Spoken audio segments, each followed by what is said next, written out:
એક ગ્લાસ 1 લોટો પાણી હોય તો 1 ચમચી નિમક નાખવાનું અને 1 ચમચી ખાર સોડા નાખવાના, પાપડ ખારના.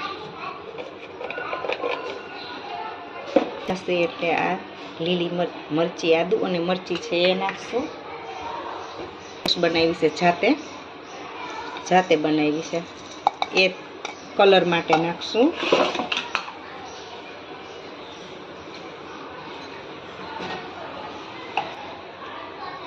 ટેસ્ટ માટે હિંગ 2 ચમચી,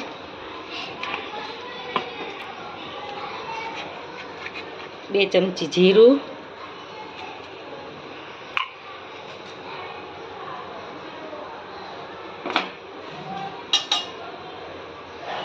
2 ચમચી કાલા મરી,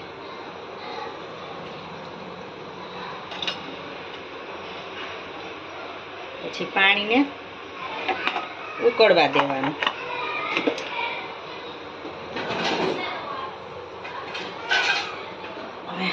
પાણી ઢાંકી દેશે. પાણી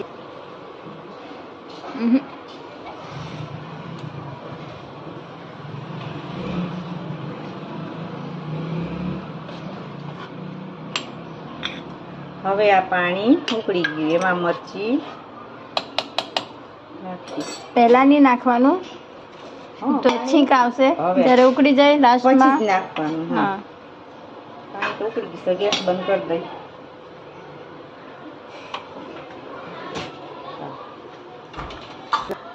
આ છે ચોખાનો લોટ 1 કિલો, એમાં ચીલી ફ્લેક્સ હતી છૂટી નાખી દીધી છે અને થોડોક લોટ રાખી દીધો છે. કદાચ પાણી ઘટે.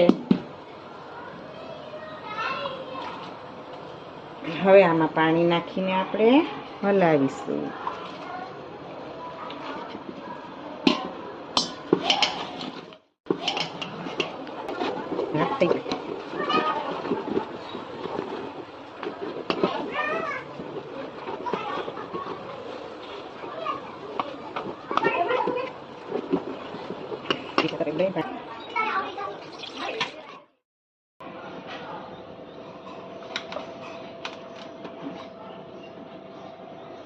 તે 50 ખીચું થાય. હવે એ બાફવા માટે વરાળે મૂકી દેવાનું.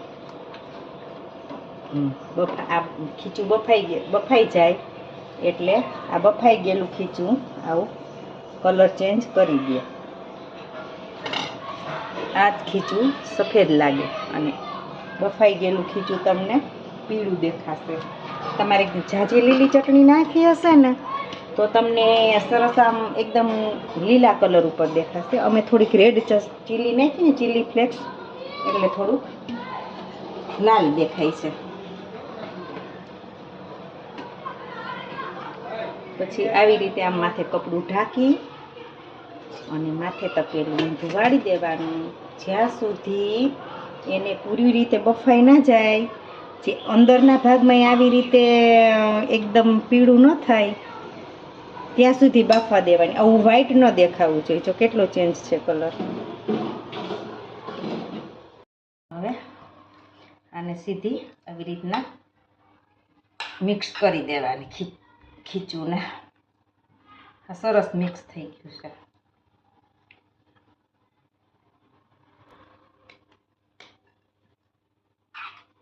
ભેગી કરી હવે એમને કપડેથી ઢાંકી દેવાની, જાડા કપડેથી. એવી રીતે કિચનનું કપડું હોય પછી આ રીતે પેપર, પ્લાસ્ટિકની સારી એવી કોથળી હોય એનાથી સીધું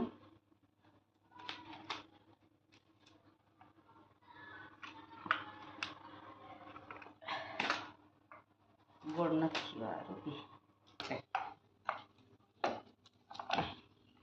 આ બધા બતાવી દે.